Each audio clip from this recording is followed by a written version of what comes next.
आज हम पढ़ेंगे super one week series Jai Narayan Vyas विश्वविद्यालय जोधपुर की ओर से प्रस्तावित सुपर वन वीक सीरीज पर अध्ययन करेंगे, जिसमें हम बीए सेकंड ईयर की मानव भूगोल फर्स्ट पेपर पर अध्ययन करेंगे। मानव भूगोल का फर्स्ट पेपर है बीए सेकंड ईयर के लिए। अति लघुतरात्मक और लघुतरात्मक सभी प्रश्नों पर डिस्कस करेंगे। चलिए दोस्तों,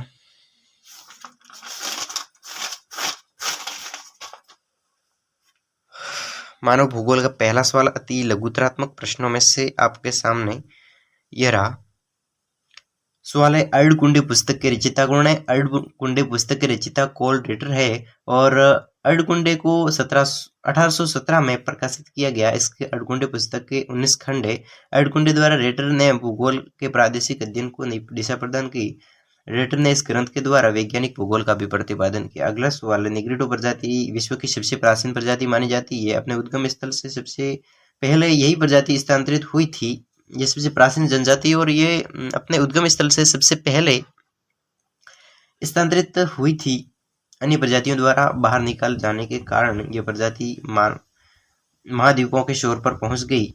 निग्रिडो प्रजाति के लोग अफ्रीका के मध्य रेखीय वनों, श्रीलंका, मलाया, दक्षिण पूर्वी द्वीप समूह, अंडमान द्वीप समूह आदि प्रदेशों में पाए जाते हैं। अगला सवाल है, महानगर के बारे में।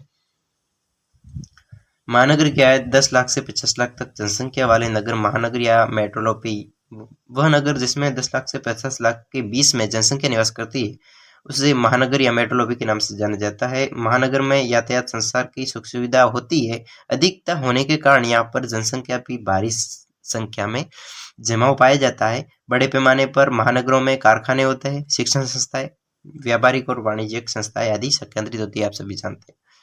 अगला सवाल है, जनाधिक्य। जनाधिक्य क्या है? जनाधिक्य सामान्य संतुलन की अवस्था में जनसंख्या के सामान्य संतुलन की अवस्था, यानी सामान्य संतुलन कब होता है जनसंख्या का? जब न तो जनसंख्या बढ़ती हो न घटती हो, उसे सामान्य संतुलन कहते हैं। सामान्य जनसंख्या की सामान्य संतुलन की अवस्था में अचानक विचलन आ जाता है और जनसंख्या अचानक तेजी से वृद्धि करती है। वृद्धि की अवस्था सामान्य तो जनसंख्या आधिक्य या फिर जनाधिक्य के नाम से जाना जाता है। किसी निश्चित प्रदेश के अंतर्गत उपलब्ध समस्त प्राकृतिक संसाधनों की तुलना में वहां निवास जनसंख्या अधिकतम होती है तथा जनसंख्या वृद्धि भी तीव्र होती है, जिसके कारण उस क्षेत्र की पोषक क्षमता की तुलना में अधिक जनसंख्या पोषक तुलना, यानी कि वहां पर खाना पानी नहीं रहता है, पोषक तुलना की क्षमता है वो बिल्कुल कम हो जाती है, जनसंख्या अधिक हो जाती है, ये बात है। अगला सवाल है, जलवायु।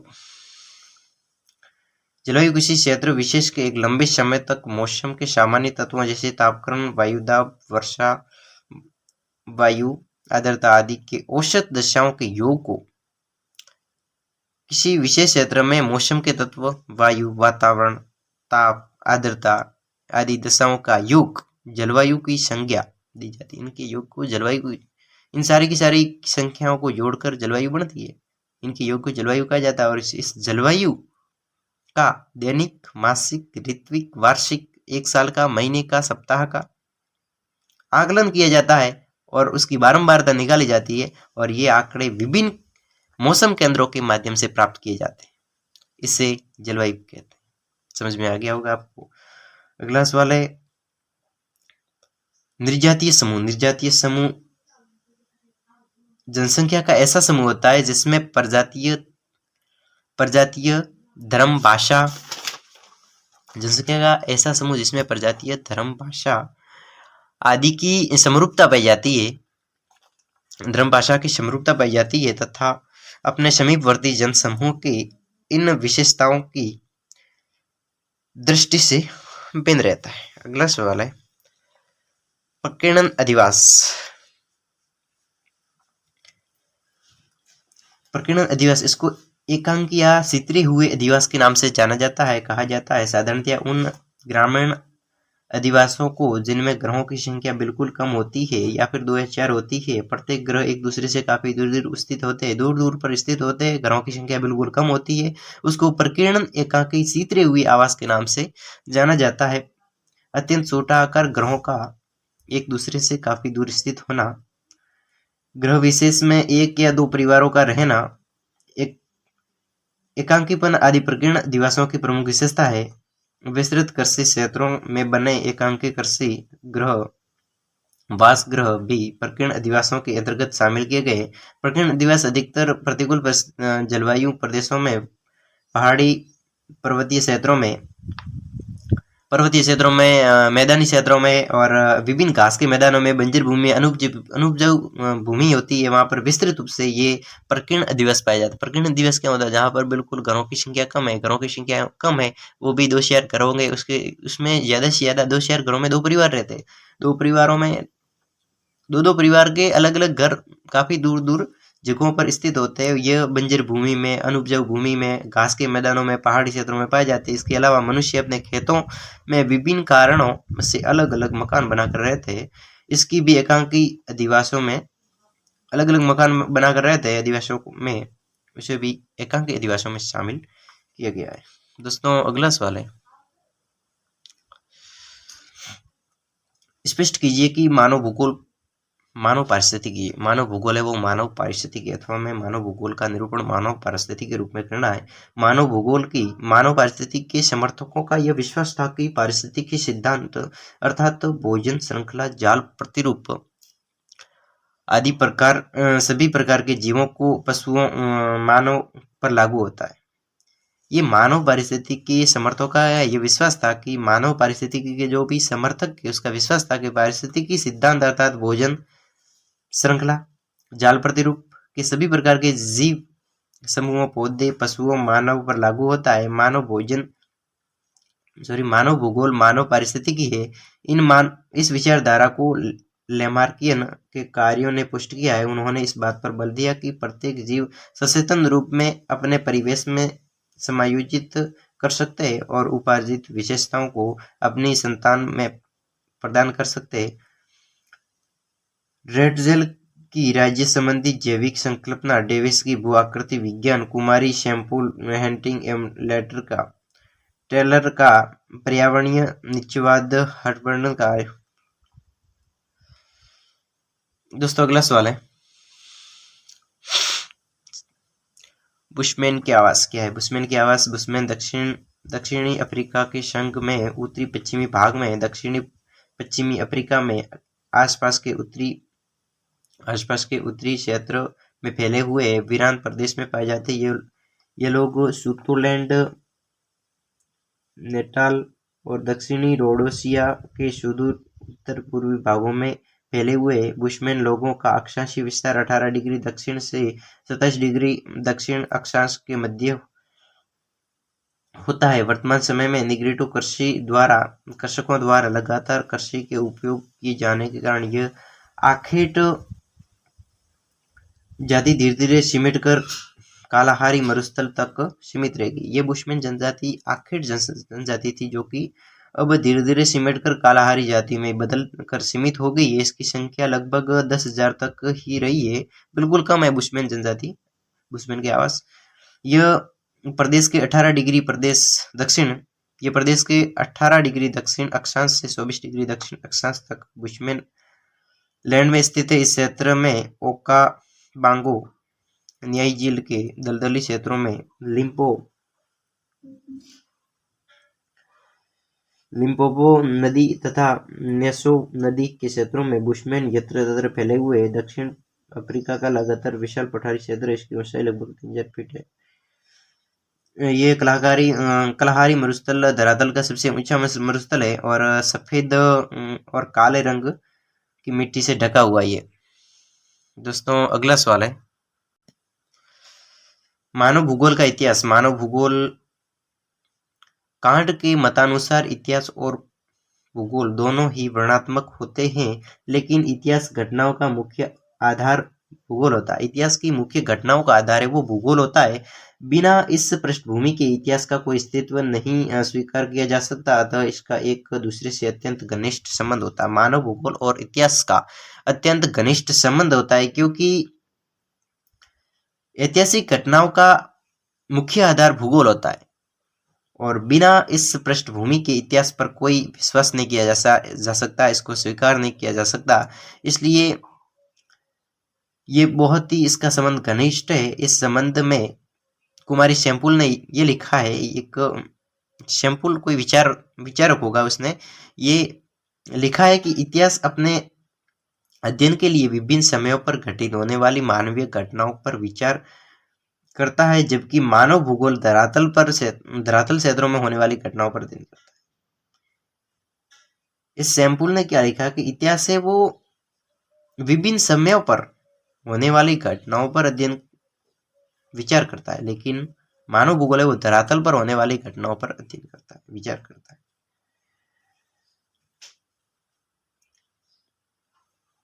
लेकिन प्रत्येक ऐतिहासिक विकास पृथ्वी के धरातल पर ही होता है, अतः यह कम या अधिक अपने भौगोलिक वातावरण से प्रभावित होता है।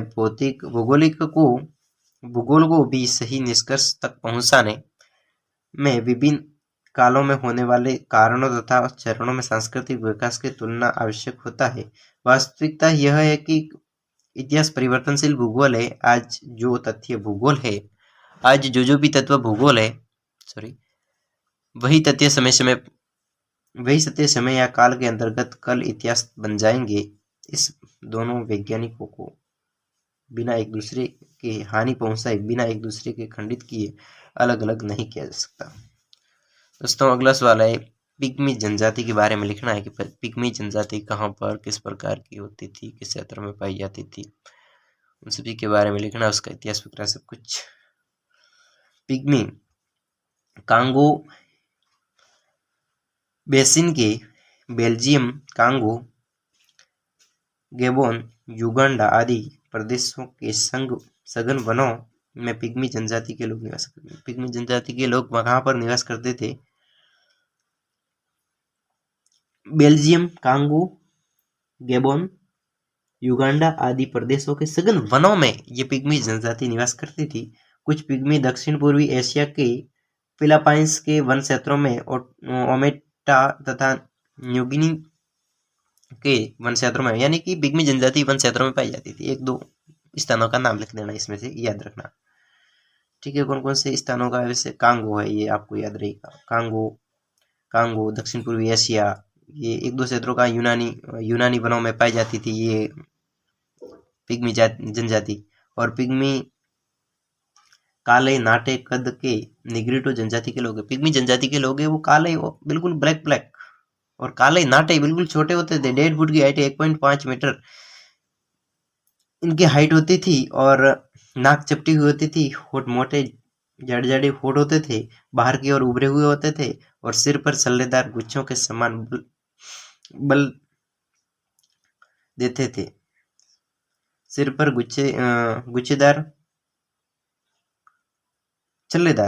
छल्लेदार गुच्छों के समान बल देते थे। अति उष्ण आर्द्र जलवायु के कारण पिग्मी पुरुष के जंतु की खाल स्त्रियां पत्तों के गुच्छों को कमर से नीचे लटका देती थी। पिग्मी लोग अर्थव्यवस्था का आधार आखेट, ये लोग आखेट करने में बड़े प्रवीण होते थे। पिग्मी जनजाति के लोग आखेट करने में बड़े प्रवीण लोग होते थे। पिग्मी लोग केला बहुत पसंद करते थे। ये आदिम प्रकार की झोपड़ियों में निवास करते थे। पिग्मी जनजाति के लोग आदिम प्रकार की जनजातियों में निवास करते थे जो 2 मीटर व्यास। झोपड़ियों के बारे में लिखा कि झोपड़ियां किस प्रकार की होती थी आदिम जनजाति की, पिग्मी जनजाति के लोगों की झोपड़ियां, कि उनका व्यास है वो 2 मीटर होता था। उसकी झोपड़ी की ऊंचाई 1.5 मीटर होती थी और झोपड़ियों का दरवाजा वो 50 सेमी ऊंचा होता था और उसमें एक घुटनों के बल, बिल्कुल रेंग कर घुटनों के बल झोपड़ी के अंदर प्रवेश करते थे। दोस्तों, अगला सवाल है प्रवसन। प्रवसन क्या है? एक स्थान से दूसरे स्थान पर जाना, प्रवसन या फिर स्थानांतरण, सेम टू सेम है। प्रवसन स्थानांतरण का एक भौगोलिक तथ्य है। प्रवसन क्या? स्थानांतरण का एक भौगोलिक तथ्य है जो हर समय मानव की आवश्यकता रहा है। स्थानांतरण एक भौगोलिक तथ्य है जो कि हमेशा मानव की आवश्यकता रहा है, क्योंकि मानव की यह प्रवृत्ति रही है कि जिस स्थान पर जीवन यापन कठोर होता है उस स्थान को छोड़कर वह दूसरे स्थान पर सरल जीवन की ओर, आसान जीवन की ओर चला जाता है। मानव की ये हमेशा से प्रकृति रही है, आप सभी जानते हो, ये पढ़कर भी आप समझ पा रहे होगे, लेकिन मैं आपको याद करवाने के लिए थोड़ा एक दो बार डिस्कस कर लेता हूँ कि प्रवसन एक स्थानांतरण की प्रक्रिया है जो मानव की बिल्कुल आवश्यकता रहा है। जहां पर कठिन वातावरण होता है तो मानव वहां से स्थानांतरित होकर सरल वातावरण की ओर गमन करता है। ये स्थानांतरण की एक प्रक्रिया है और इस स्थानांतरण के प्रकार भी देख लो। प्रवास पहला प्रकार है, प्रवास। इसमें किसी एक स्थान, क्षेत्र, देश अथवा महाद्वीपों के मनुष्यों का दूसरे स्थानों पर जाकर बस जाना प्रवास कहलाता है। प्रवास क्या है कि किसी स्थान, क्षेत्र, देश अथवा महाद्वीपों के मनुष्यों का दूसरे स्थानों पर जाकर प्रवास, बस जाना, दूसरे एक स्थान से दूसरे स्थानों पर महाद्वीपों में बस जाना प्रवास कहलाता है। जबकि अप्रवास या आव्रजन में बाहरी स्थानों के मनुष्य किसी प्रदेश तथा स्थान के अंदर जीविका निर्वाह की सुविधाएं प्रचुर होने के कारण आते थे। दोस्तों अगला सवाल है, इतना काफी है इसमें। दोस्तों बीए सेकेंड ईयर के 1 वीक सीरीज की ये फर्स्ट पेपर है। 1 वीक सीरीज का first paper BA second year के लिए अति महत्वपूर्ण क्लास है। आप अंत तक बने रहिएगा। इस क्लास को स्टार्ट से लेकर एंड तक देखिएगा ताकि आपको समझ में आए, नहीं तो नहीं आएगा समझ में। वैसे आप बीच में से आओगे समझ में नहीं आएगा, आप स्टार्ट से लेकर एंड तक देखिए, आप समझ में आपको जरूर आएगा। बिल्कुल छोटी सी क्लास रहेगी आपके बीच में। वैसे आप कॉलेज की तैयारी वैसे कंटिन्यू नहीं रख पाते हो, मैं आपके बीच में ये 1 वीक सीरीज का वीडियो लेकर आया हूँ ताकि आप इनको एक एक बार देख सके, बाकी कुछ नहीं है। अगला है कालाहारी के जनजातीय समूह।